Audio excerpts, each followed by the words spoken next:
I know it wasn't easy for you to come here today. It wasn't, no. It was really hard. How come? Um, Well, well, actually, what did it really mean to you to travel here today? well, you know what? It's funny because we've been through this, um, same feeling of being conflicted come to the United States after September 11th, and then That's been a long time. yeah, How long is that now? um 2011, 2017. We're terrible at this. I'm terrible at math. Yeah. Anyways, it's been a long time. And yeah, we decided to come here today because I was invited to an ed conference in EdCo. But at the same time, I felt like, in this day and age, and who knows what the political climate is going to be in the next couple of years.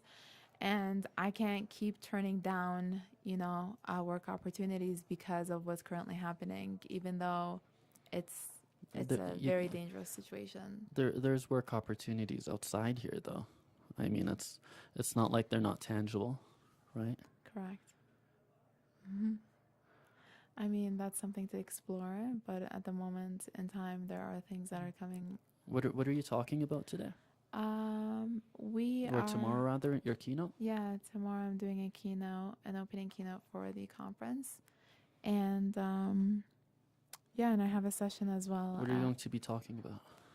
I'm going to be talking about student voice and empowering students to use their voice to make a difference.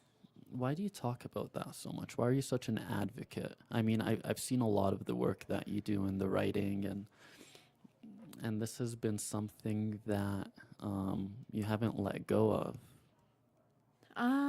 Well, you know what? It has, for me as a student, I always felt like I was stifled. I felt like my voice was not heard. I felt like there are moments in my life where I felt like I didn't have a voice. And when I was in the classroom, I saw the same thing with my students. I saw that a lot of them felt the same way. They felt like their voice doesn't matter. No matter what they do or say, nobody will listen. And, like, who cares? Who's going to listen to me? I'm just a student. Even though I taught adults, that's the sad part, is that these kids will grow up to be adults believing that they cannot make a difference. And so for me, I want to help them realize that you can make a difference.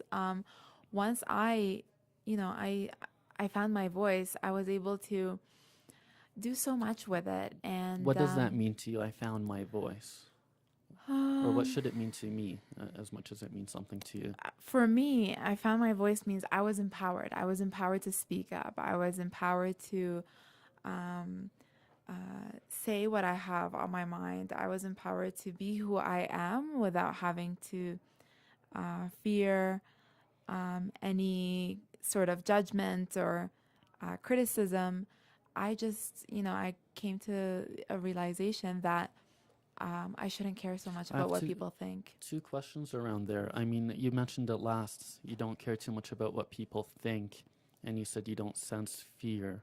Although I know you care a lot about what people think, Yeah.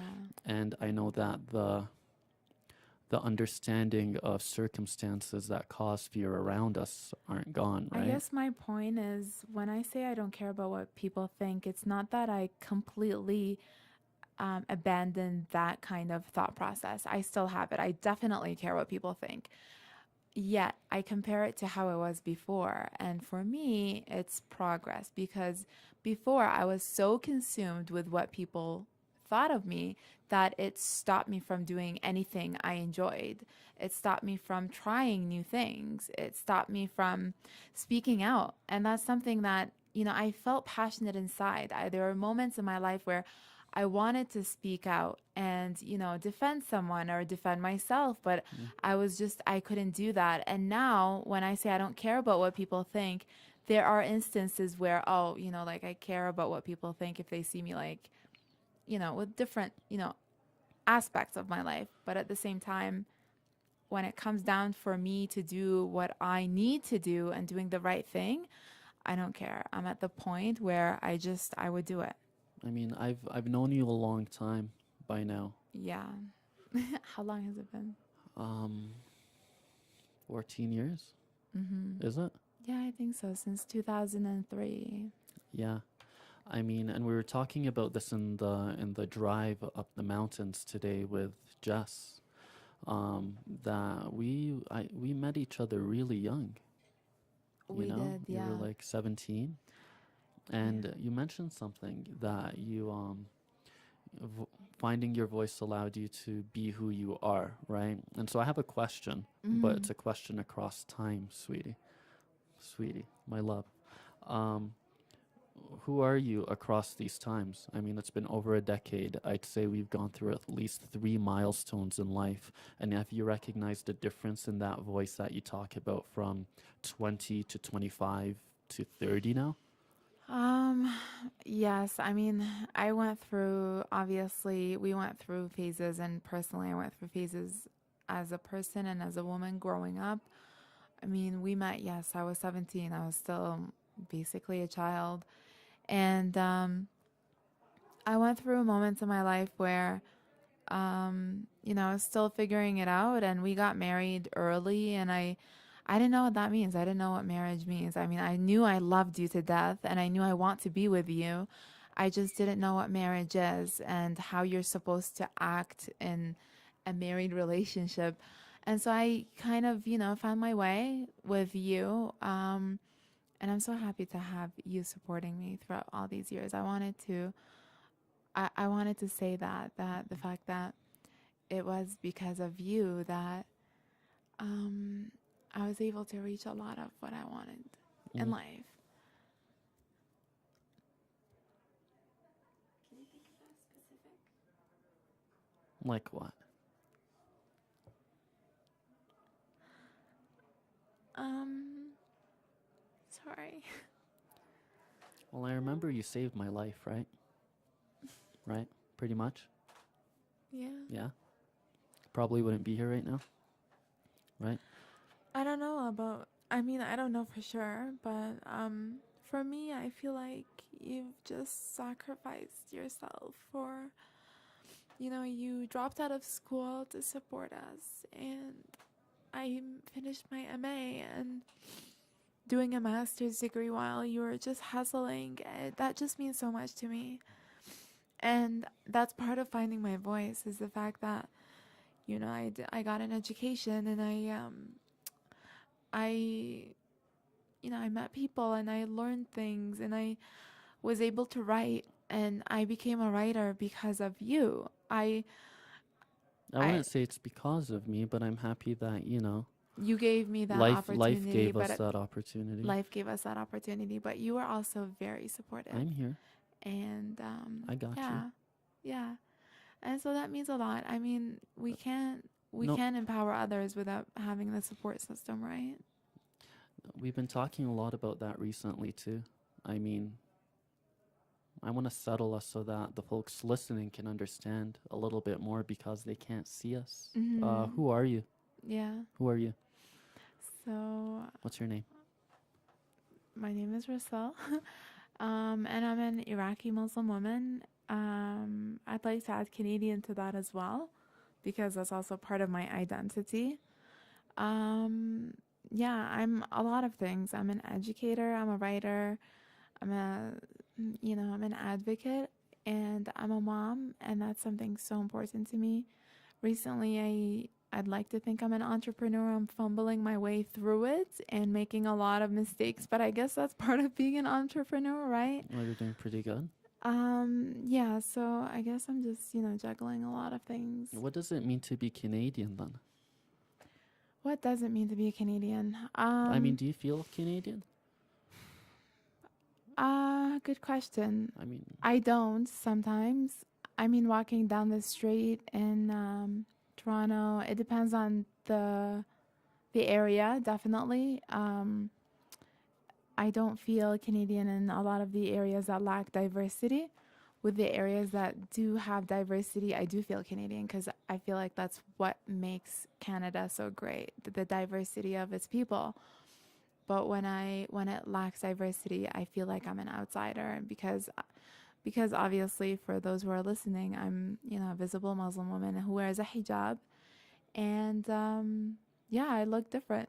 And I'm, we've been talking about this a bit, I guess, but we haven't really gotten into it. I don't. I remember when I was 9, my dad, I got in trouble or something, and Baba was talking to me about something. He started talking about Canada and stuff and the country and the nation, the freedoms we have, etc., and mm, how happy he is to be there. And I remember I teared up when I was 9.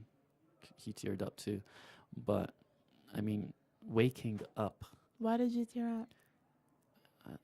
because it was true, I guess. I mean, one of the things that I'd love for you to talk about, and the thing that I don't think people understand, especially as an Iraqi Muslim woman. I mean, you're from Iraq, right? Mm-hmm. And we met in like one of the tiniest universities or colleges in Yeah, Toronto.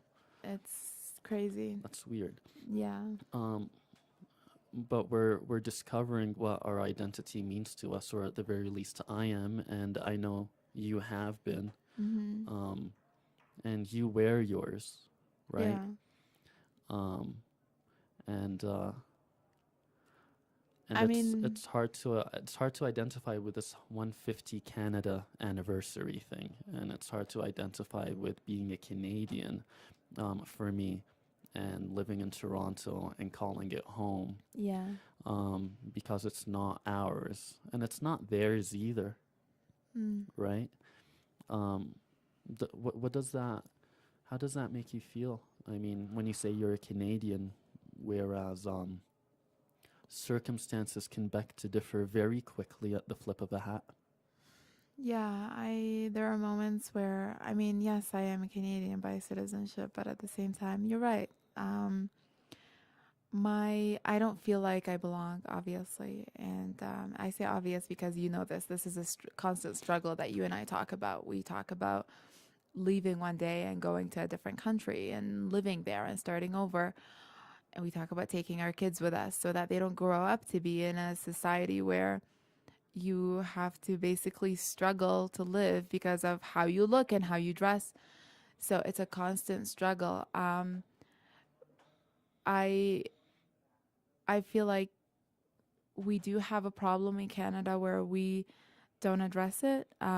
Some they're you know they're addressing it institutionally, some some in some aspects, but not full on. I mean, I face racism all the time. The other day, for example, when we went to that meeting with the government, Mm. and you know, the lady, her way of asking the questions about the writing project and how she just questioned what we're doing, it was so condescending. And I Mm. know that if it was somebody who did not look like me or you that was sitting there telling her, you know, this is what digital literacy is, this is what students today mean, she would take them Why seriously. did it upset you so much? Because I mean, you I couldn't believe it, honestly, when I've told you about it in the past, but what sparked you? what sparked me was the fact that we've been working with this woman. We've been showing her our work for quite some time now, for months. She should understand what we're doing by now, but she questioned every bit of it. And the fact that she just did it, I felt like I felt like she was doing it deliberately. There was a sense that she purposefully wanted to discredit our work, and that hurt. What makes you feel that rather than someone saying it's general scrutiny, or what do you mean? Um, For even folks what makes listening, yeah. right. I mean, even after I proved her and I told her and I showed her and I explained to her all the things that she needed to know, she still didn't believe us and she shook her head. She was just working her way to try to make it seem like she doesn't believe in what we're doing, even though her partner was sitting beside her and he said, "Oh, you look, you guys, we believe you, and you know we believe in what you're doing." And At the same time, her actions and her behavior and her words were pretty telling of where she was coming If from. we bring that back, and I want to touch on a couple of things, right? One of the identity that we're talking about, but since we're on the topic of that discredibility, if we want to use that word, how do we bring that back to youth and to students and to our young people? One of the only drivers that motivates me right now, um, other than family and other than our girls, I mean, professionally, is I mean, the adults aren't worth it almost. Yeah, it's our kids are the future generation, and not just No, obviously not our not kids, just ours. but Yeah, youth in general. I think they're the future, and I think that's why it's so important for me to talk about empowering their voice and talk about not just empowering their voice, how to cultivate the necessary conditions around them so that they feel empowered to raise their voice. We're not giving them power, they have it, right? Everyone has a voice. They just need to realize it, and it takes these conditions around them that that's when they realize, you know what? Hey, I could do this. And some of these conditions would be like systemic barriers that stop them from doing, accomplishing something that works to disempower them. I think do you? breaking down these barriers is a big start. I mean, what are your thoughts on change within the system versus change aside from the system? You know me, You and mean like, are you talking about the education system or? well, I guess it's the entire system that these kids are brought up in. I mean, we grew up in different scenarios. Where do you grow up? Well, half half. I mean, I grew up in Iraq up until age 11, 9 What years what old. city were you in? Baghdad. Um,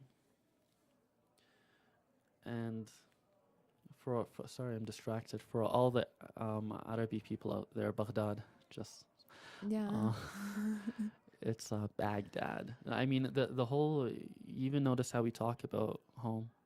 Well, what is not home, but our home country or country of origin. Yeah. It's like Iraq and Baghdad, Mm-hmm. um, and the new Iraq. But I digress. So it's oh, sure. I mean, you grew up in Baghdad and you left there when you were 9, right? Yeah. And you drank some milk while you were there. You drank tea, right? Family Yes. came over. You had a backyard, Yeah. right? Um, I mean, and everything has its privilege and the flip side, right? The grass is greener, but the way that I reflect on it is, I was born in Moscow. Я не говорю по-русски. It's weird that I have any Russian vocabulary. And I was talking to my mom the other day, and the way that I related it to her is, it was your goal and your struggle to survive and leave Iraq, right? Just for the sake of life and not dying in the 70s, for political persecution. But I feel as though I got kidnapped before I was even born and brought here and raised here. And it's kind of it's weird, man, because a Yeah. lot of immigrants go through it as well, right? Mm-hmm. Where inside of the home it's like little Iraq, right? And outside of the home it's Canada. Yeah. And but no matter what, during that entire upbringing, at the age of 33 now, I feel like now I'm awake and trying to figure out what on earth we're doing here and why, and does it make sense? Because the decisions and the circumstances of the 70s Mm. are not our decisions and circumstances now. No, it's totally different. And so when we bring that back, what system we were talking about, this change and allowing them to see the possibilities and the context of their environment, Mm-hmm. I feel as though I don't feel hopeful. I'd love to hear hope from you Yeah. in the fact that these things are going to be a possibility for change in grade 1 and in grade 2 and grade 3, 4, 5, high school, grade 9, grade 10, college, university. That there's still a ladder, professional ladder being climbed Yeah. in order for us to be allowed to do what we may be given, versus for us to grasp what we want to do as we grow? Um, I agree with you. What you said resonated with me when you said you felt like you were kidnapped. Um, Obviously you weren't, and our parents were. I mean, we fled Iraq after the Gulf War, and so we were refugees. And in a sense, my family did what was the safest option for us. At the same time, sometimes I do have that same sense. It's like, why did we come? Why did we come here? Why did they bring us to Canada? Why did they choose Canada? And I'm sure I would feel and ask the same question if it was a different country like London or Australia, where my other family is. Um, but at the same time, I know that if we had stayed, that wouldn't be an option either. I don't know. I don't even know if we would be alive if we Mm. had stayed or not. Yeah. So, regarding hope and, the system that is created for kids and that is built somehow, um, I think, for me, I see hope in um, talking about these issues with other educators. That way they're kind of aware. Do you see hope for our kids being brought up in this system? I definitely see hope in them getting a good education, and that I sound like my mom, but a good education is definitely something that they will get in Canada, Mm. and that is something that is important to me as well. At the same time, that comes with its own price, right? That comes with a lot of identity questions. It comes with its own, its own problems, having to go through a system where they don't feel like they belong, right? Um, I am hopeful. I'd like to be hopeful. How about that? I'm not a very hopeful person in real life, and you know that. Mm. I'm very pessimistic, and I am this way for many reasons, obviously. But I'd like to see that there is some kind of, it's gonna change. I hope so. I hope that people will be kind. It's when it comes down to it, it's all about kindness. It's all about being empathetic. It's all about being aware of how that person feels, and really it's that simple. I'm so scared that we can't provide them with that safety, right? Like that. Like my parents weren't around. I remember growing and you have your own stories too. And we didn't recognize it back when it was happening to us, any type of racism, any type of just oppression or weirdness from teachers, odd things that happen. Yeah. I remember I was kicked out of the computer lab Mm. because we were supposed to talk about our name. We're Yeah. supposed to talk about our name. And I titled, this was like grade 4, man, Oh or my grade God. 5. Yeah. And I remember getting into the nice computer lab right beside us. They had all those new iMacs with this creative writing Yeah, I software. remember those. And I titled it The Chosen One, right? Because Mustafa, the That's what your name, name is. is one of the names of the Prophet. Mhm. And Mustafa in Arabic means the chosen one. Yeah. And I got kicked out of the room. Why? She looked at me and she's like, that's unacceptable. I'm like, what? And I didn't get it. It didn't click at the time. Yeah, because you're grade 4. And she's like, and I don't remember what she told me past that, Yeah. but it was stern Mhm. and it was like, get out, like go back to the class. Yeah. My parents weren't around for any of that. No. And I know that we won't be there for our kids for a That's lot the of these thing. things. Kids can't defend themselves. I remember instances like that too. In high school and middle school, I've been sent to the office. Literally, I was one of the quietest kids in the class, and I've been sent to the office numerous times because, my teacher hated me, and I don't know why. And looking back, I mean, as a child, I'm just thinking like, why does he hate me so much? I hate him too. Mm. But now I know why, And for those who are listening, they might question, like, why do you think he hated you? I'm sure it was because, I'm Muslima. Could I segue and ask you something then Sure. to explain that? And it's Yes. up to you if you want to answer that. Hmm. Um, this does go into the congressional archives. Could you describe your experience coming to the States? How was it different for you? Um, it was um, it was terrifying, to be honest.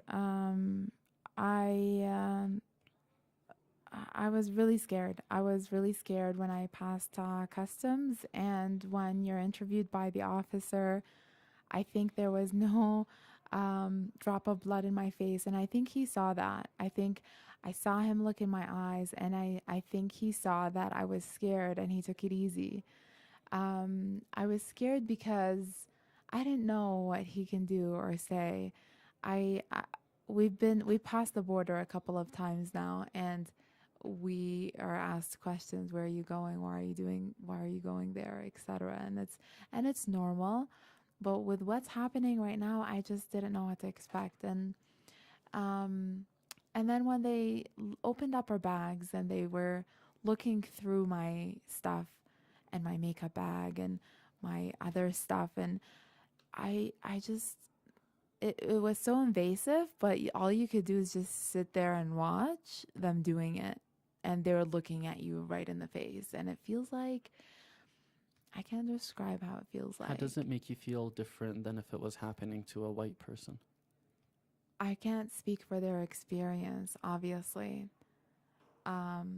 I can't. I don't Could you know. speak to yours? Is there I I know that they know it's different because one security guard looked into my eyes and he said, you know, we're not going to ask you to take your scarf off, but we want you to just, you know, do this with the hand, the whole mm, check. And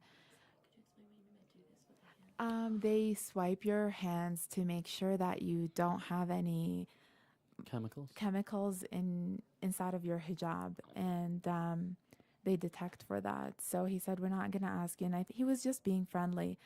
At the same time, like me being singled out in front of the whole lineup and having to do that is beyond embarrassing. It's dehumanizing. I feel like I'm lower than a human, I you think know? you're the only hijabi person in that line and in the I'm entire trip today. The whole almost trip. that's I think you're almost the all only the person with a time. hijab here today too. Yeah. But it feels as though you're singled out, or as soon as you step in, like even while standing in line Yeah. before even going And through the customs, it's and like they get ready. They it's like prepare us. all So eyes they're on like, you. here, go on this side now. And you know, and they did that. Like you noticed that the first time we passed by, they sent us through another side, and then the second time they sent us through another side, so that they can do it. It's hard. It's like walking around with something on your head, literally saying, "Hey, I'm different. Treat me differently." Like, yeah, it's a struggle. Do you want to go there with the alternate experience today? What do you mean by that? Oh, um, If you want to, we don't have to.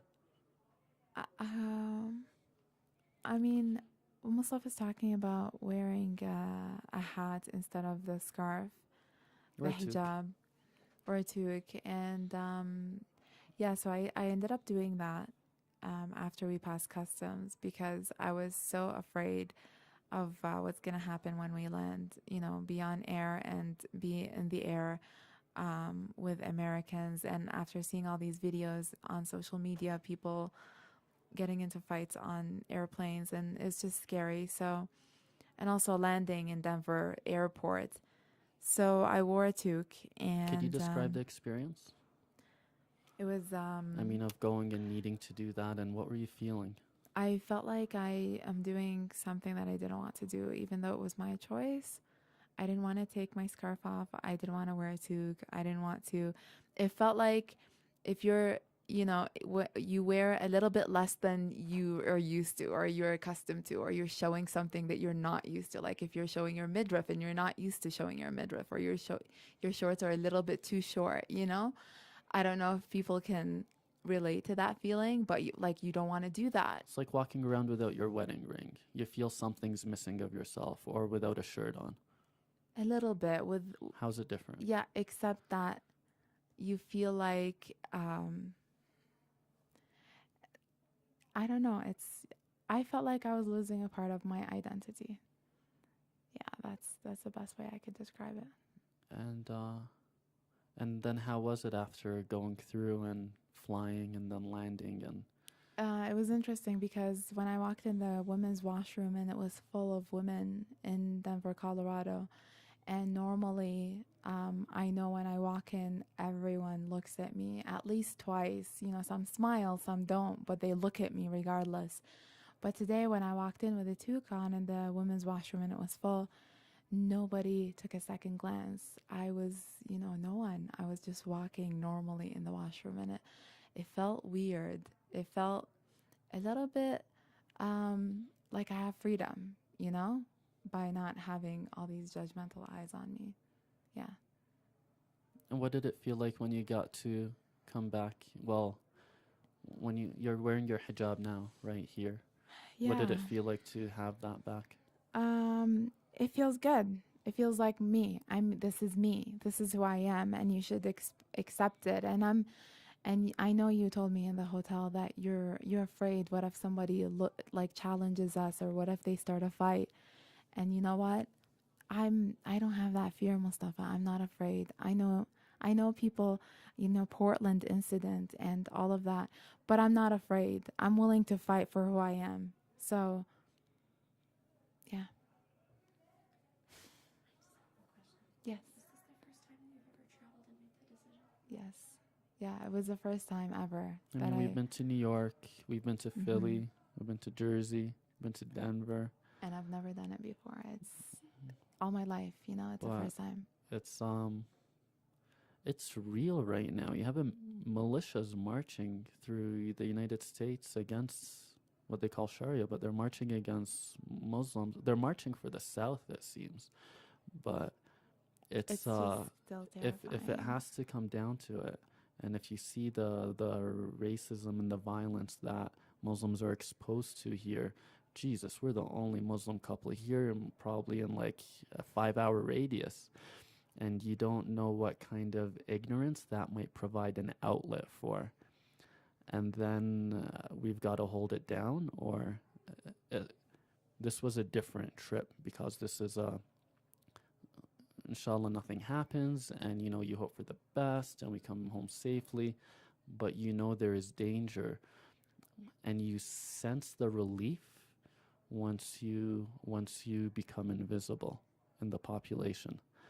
And Is I that how you felt when me when I no, because people stare at me and I shave my beard, like I have a Mhm. beautiful beard. I love my beard. I don't grow it for religious purposes. I just love my beard. It's like orange with red hairs on it. And when I'm in meetings, I sit there and I stroke it, and it's me. It's who you Um, are. but I can't take the rest of it off. Yeah. You're a beauty. Um, Thank you. and I noticed it a little bit